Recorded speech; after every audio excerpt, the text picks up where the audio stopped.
BLTV, bringing community events home to you.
Who says crafting is a dying art? I'm finding crafters all over the Middle Tennessee area who make unique items that'll be passed down for generations to come. Welcome to HandMade Tennessee. I'm Kimberly Vance with my special guest today, Jerry Williamson. Hi, Jerry. Hi, Kimberly. Thank you so much for coming today. You're welcome. I'll tell you what, this room smells fantastic. It smells like fresh leather. I asked you earlier if you ever got tired of the smell of leather, and you said you didn't even hardly smell it anymore. No, I've gotten used to it, so I rarely smell it. Oh boy, there is just nothing better than the smell of new leather. It reminds you of something new and something familiar and something that just feels good. Like a new pair of shoes. Yes, and I love shoes. I'll have to talk to you about making shoes, see if you do that. You have brought some absolutely gorgeous items today. How long have you actually been doing leather work? I started in 2002. I was participating in cowboy mounted shooting, and I wanted a 1800s period saddle, and I saw real quick I couldn't afford one, so I built me one, and never rode it, sold it for, so. Wow. And, I really still don't have one. I've sold every one I've made. So, so you're really probably not much better off than you were. Right. Yeah, the period pieces, we've looked into stuff like that before too, and they are very costly. Right. So you just decided you'd build one. You would not be outdone by it. Oh, that's funny. So how did you decide, all right, I'm going to build me a saddle and I know how to do it? Well, I had participated in Civil War reenacting, and had some friends in that who did some work with that, and so I just applied what I had learned in that, and then tore a few saddles apart and saw how they were put together, and then I read books on the tooling and carving, and you know, pretty much all of that I've taught myself. So. Oh wow! So you actually are taught yourself on this. So you're a self-taught leather worker. Yes. Wow. Is that what you refer to yourself as, a leather worker? Leather smith? What is the correct term for that? Jerry? Right. Okay. So you're a Jerry. Yeah. That's neat. So did you have to look high and low for all your tools, or? No, the tools are readily available. There's several different suppliers that supply those, and which, you know, you can go from inexpensive to very expensive depending on what you want to spend, but you can you know, get in it relatively cheap. But I didn't realize it till I got a couple of higher priced tools, and you can feel the difference when you hit those and you're putting the impression in the leather versus the other. But you know, if you're just doing it as a hobby, then you know, those are You fine. buy for less. Oh, that's neat. I'll tell you what, this is absolutely outstanding, some of the stuff that you've brought for us today. Where do you get your inspirations for the items that you're going to make? Do you just see something and think that would be beautiful on a piece of leather? Well, I do, and which I have books that has a lot of patterns in it, and a lot of times I'll take two patterns and make one into something that I like, which this is called carving. Which is what we've done here, is drawn this pattern on here, and then it's cut and carved into it. This here is tooling, and which, you know, there's certain ways that those tools go together to make the design. So, you know, you have to sort of lay that out. That is absolutely incredible. And this is called tooling? Tooling. And this is the tool that made that design. And you can use it two ways. Depending on how you look at that, you'll start, if you stare at it, you'll start seeing a flower. If you look at it the other way, you don't. But it's what they call a geometric tool. Well, you can put it use it another way and go from these 2 points, and it'll make a round oval in the center, and then you can put another design in that round oval. So this one, you know, you can make 2 different designs with the one tool, just depending on how you lay it out and how you want to place it on there. Wow. Now, by stamping or you know, making the indentation with your tool there, is that what creates, you put them a certain distance apart, and is that what creates that? Yes. You want the corners, the 2 corners to meet, and then when you come over here, then you have this space there that the tool hasn't touched, so then it makes like a little flare petal. Oh, that is beautiful. It's so intricate, too. Such a beautiful design. All right, so then I assume that you left a place blank. I did. And then you made the letters in there? Right, those are hand carved in. Wow. And then this flower here is all of that is hand carved in. Wow. Now, do you use a pattern sometimes for your flowers? Yeah, I always trace a pattern on there, and then I'll cut the design out and start tooling it. See, that's got a little dimension to it. That actually comes up some. Yeah, and that's what gives it the appearance, is you're trying to create depth. And it, you know, it's like this petal goes under that one, this one under that one, you know, just on around. Now, do you make like a flower like this, do you make it out of one solid piece, or do you have to make the petals individually and then piece them together? Well, this is all one piece. It's just drawn on there and then carved in, and then by using the tools to indent the leather gives it that dimension. You would use a flat smooth and work around this way, and then that gives it the depth look to where like the petals are coming out from under it. And the same way with all this on the stems is the same way. That is absolutely. And then you use a pear-shaped tool to put the indentions in each petal. Oh, that is so nice. And it smells so good. I just love that. And these, I didn't realize that you also made holsters. Yes. I imagine that these are very much in demand. Well, they are not necessarily, not necessarily this style anymore, but these two are what's referred to as Slim Jim holsters, which was real popular, especially in California in the late 1800s, for cap and ball revolvers, in which holsters have evolved over time, guns evolved, and certain areas had different styles. This is a Mexican two-loop. Two-loop, I guess because of the two loops? Right. And then oh my.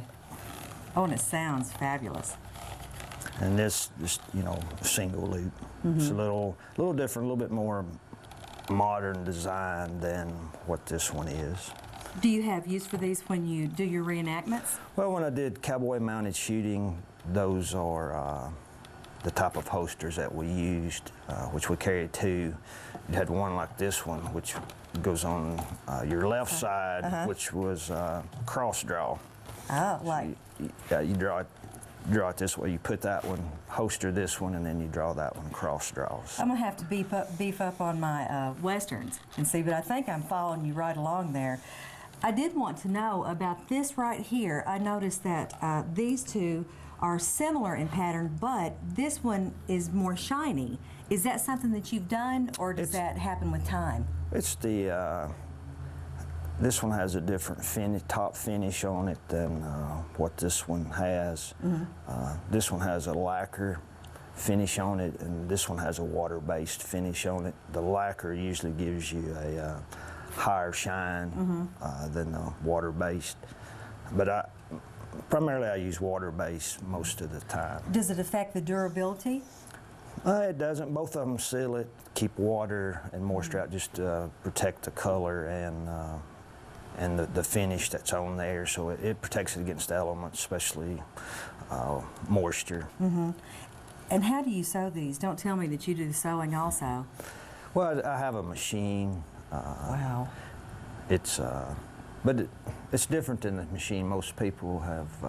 So it doesn't have an electric motor. You crank it. Oh, wow. And each crank puts a creates stitch a in? stitch. Oh, wow. I'll bet that is something to see. Now, I understand that you do demonstrations some, and you're at the fair. Yes. You're going to be with us at the fair again this year? Plan on it. Excellent. Good. Well, that's going to be awesome. Well, that is really something else. And I noticed that your stitches are a little bit different in some of them. Does that just have to do with the material that you use here? Well, you can set the distance of the stitch with the machine, which this one is brown thread, where this is white. I like the white because it stands out. It gives it character. Yes. You know, some people prefer black or brown, depending on what color we're finishing the leather. But the white just stands out, and I seem to use more white than I do anything else. And do you have a lot of call for the white, mostly? Yes. That's what people... That is absolutely unreal. That is gorgeous. Absolutely gorgeous. And your saddles that you've built are outstanding. They are beautiful. How long does it take you to make, say, for example, this beautiful saddle? Usually 40 to 50 hours, depending on how much detail I put into it. But that one's about 50 hours because the fenders and the skirts on, the side jockeys and the fenders are doubled, and so I stitched those, and even the rear jockey is stitched. So it takes a little bit more time, but it makes it stand out a little bit with that stitching on there. Tell you what, anybody'd be proud to ride up in that. That is outstanding. Beautiful. And I notice you've got the different colors of leather. How do you make, I assume that your leather starts out this blonde color? Yes. Primarily all the leather I use is vegetable tanned, which means it doesn't react with any of the metal. And that, especially with knife sheaths and holsters, that's really important, because you don't want to put your gun in a holster and then in 2 or 3 weeks pull it out and it's reacted and rusted. Yes. So, which on saddles you use saddle skirting, which is vegetable tan, and you buy a side, which is half of a hide. It's cut down the backbone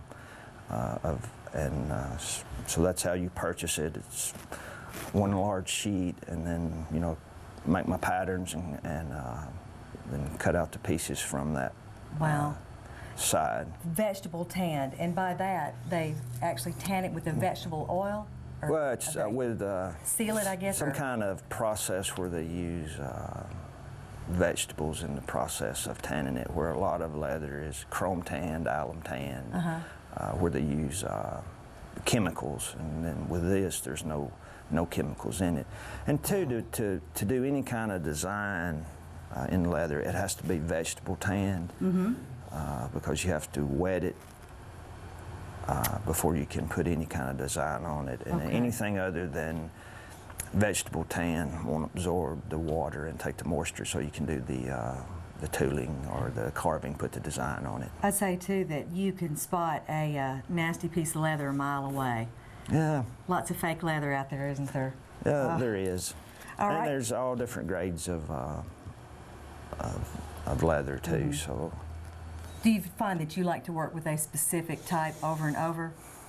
Yeah, I prefer Herman oak, but it's a lot more expensive. It's one of the few that's tanned in the United States. Ah, very good. We like that. Now, how did you color that black? Is that a dye? It's dye. Yes, it was just like this, and it has 2 coats of dye on it. Black is the hardest color to dye. You wouldn't think so because it's dark. But you have to put you put the first coat on there and you let it dry, and then you have to buff it, and then put a second coat on it. Kind of to and see then what color you're at. And then you can buff it. Well, for some reason it don't want to take it like it does with the brown. Well, I figured it would absorb it, and then you'd have to redo it again. Now, again, is this? It's each one of those is one single tool, and which you turn it each time. You have to really pay attention, or if you don't turn it right, you've messed it up. You know. Oh, how many times have you done that? Well, several.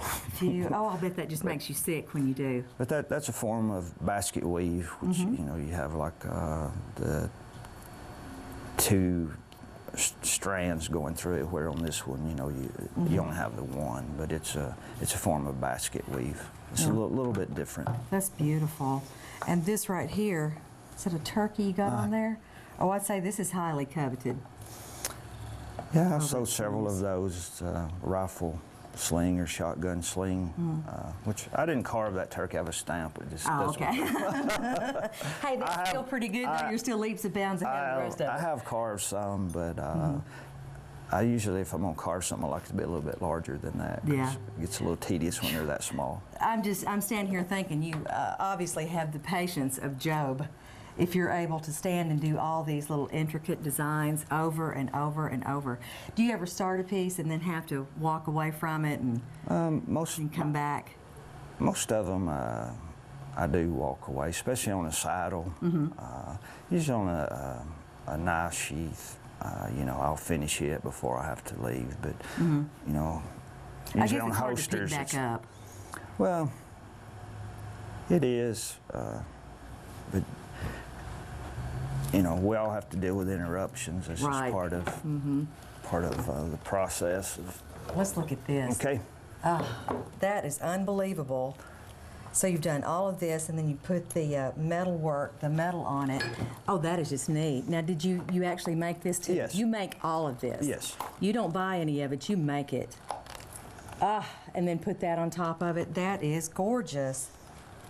Yeah, this holster's for 22, and I don't like doing loops for 22s because they're so small. So with this box here, a whole box of 22 shells will slide right down in the box, so you get your ammo right there and easy to get to. But, that's perfect. And I got that idea from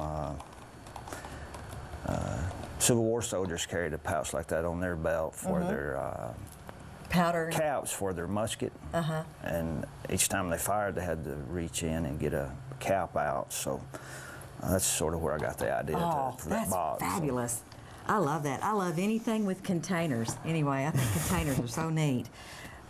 All right, now you've brought a piece here that you've actually started on, and we were talking about it before. And what kind of paper do you use for your patterns? It's just a transparent paper. I can't think of what they call it, but it's just a transparent paper. Sort of polymer, and it's used. It's called tracing film. Is when you order tracing film. It comes in rolls, and then you just cut off what you need for the project that you're working on. So you draw your pattern. First, I'll draw the pattern on a paper, and then that way, if it's on paper, I can erase it and get it just like I want it. And then once I do that, then I'll transfer it to this tracing film, which means I have to draw it again. And then you wet the leather, put the tracing film on the leather, and you use a stylus, and you'll go through and trace it again. So by the time I get the pattern on the leather, you're sick of it? I know it by heart. I've traced it 3 times. Wow. Now, do you have any training in art, or have you always liked to draw, or does it require? Just in high school, you know, I had art and had some things in some art shows from school and things like that. But But I love working with wood. I don't have the time to work with wood doing this, and takes a lot more expensive tools and room to do The woodwork. So, and design. A lot of things you'll see designs like this in woodwork, and which there's doing it somewhat similar, and then you're just carving the wood out. Oh, that's something else. All right, so you trace that onto, like you said, the third time, then you trace it onto your piece of leather. And we'll just show that. Look at that. That's the same thing. It's been traced on there. This is what's referred to as oak leaf and acorns. Okay. Which is, you see a lot of that. All right, now what are you going to do? Oh, and let's talk about what you're working on also. You said you like to work on marble?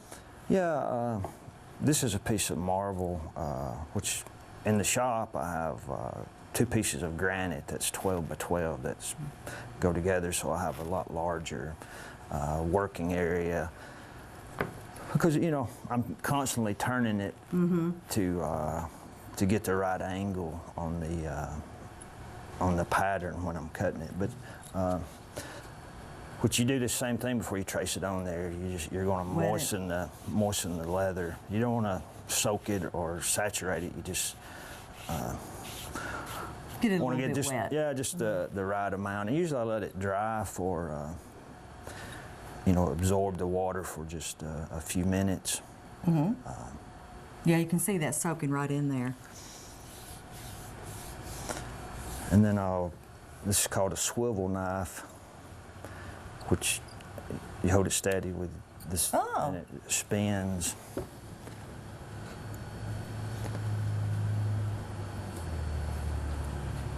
You're actually cutting that out. Wow. Oh, that's incredible.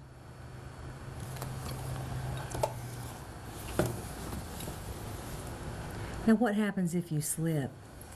Not to jinx you or anything. Is the piece ruined, or do you find a lot of times you can make up for it? You can usually make up for it if it's not very bad. Do you love people hovering over you while you do it? Yeah, it always makes you unnervous. makes me feel like I'm at the fair. Oh my. And then again, you would have a lot of time and effort in a piece like this when you got finished with it. I can't imagine putting a saddle, doing a saddle and putting it together. Wow, look at that. Oh, so that's so neat. So you've drawn it on, and it's got just a little bit of etch that I can feel. Right. And then here is where it's very deep. So now what is the process? I imagine this is what then gives it its definite design. Right. And makes it stick up a little bit, gives it some texture. Which first you want to work from the inside. You want to get everything on the inside completed, and I may say, okay, I'm going to go to this point here on it, and get everything inside of the leaf finished before I come back to the outer edge. Yes. All right, now what are you doing? I'm just going to recess the edges on this, which should be the center vein of the leaf. Wow! Oh, wow. Boy, that really gives it a realistic look. Ah, that's amazing. And so that's got little ridges in it? Yes. Oh, that's neat, a little pattern. And then when you dye it or put your finish on it, then it'll give that a texture, which you can do it smooth or this sort of diamond cut, and but usually on the inside of the veins of the leaf, I always use texture. Texture. That looks realistic. That absolutely looks realistic. And then, which this one has lines. And once I have both sides of that textured, then I'll come back and just draw this down the center of that leaf, and then that gives lines in that, like the center stem of the leaf. That is absolutely something else. Now I noticed here on this one, like this piece for example, it's what I guess I would call multicolor maybe. It's darker and lighter. Is that a different technique? Do you have to and then go back, or does it just sometimes turn out that way? Well, I used the antiquing on that belt, and you know I wanted that look to make it look old. And when you do the tooling or the carving, when you're dyeing it, if you let, especially with the antique finish, if you let it stay on there a little longer, it soaks into that more, and then when you wipe it off, then it'll wipe off the higher areas, so it lets it stay down in the recessed areas. And it gives it a real authentic, time-worn look as well. Now, what is this piece going to be when you finish with it? It's a pistol belt. This piece here that's marked will be cut out, and then the holster would fit in this and drop down, like John Wayne would have wore, Roy Rogers. Like an Old West one. Oh wow, I wondered what that was. Oh, that's something else. Boy, this is absolutely outstanding. I have learned so much today. I had no idea. Is this a piece of leather here that you... Yes. Oh, wow. That's all right. You don't have to unload it, but that's neat. So that gives us an idea. Right. These look exactly the same, so I assume that's the piece that you started with, or one similar to it? One similar to it. Oh, that is something else. Now, Jerry, if we wanted to find out something about your leather working or purchase some items or something, where could we get in touch with you? I live at my shop's at 4145 Bobby Branch Road. Okay. And phone number is 931-939-4314. Great. So we can give you a call, talk to you about leather, and order our Christmas supplies, right? Right. One thing I didn't bring that I do a lot of is Bible covers. Oh, yes. And especially at Christmas, a lot of people order those. So. You've given me more ideas of what I'm going to do for Christmas this year. Well, thank you so very, very much. This has absolutely been fascinating. I love this. I've never seen all this done from start to almost finish there. Thank you so much again. Well, appreciate you having me on. Thank you. Well, that's our show for today. Thanks very much to our special guest, Jerry Williamson. I'm Kimberly Vance, and I hope you've been inspired to create your own handmade Tennessee.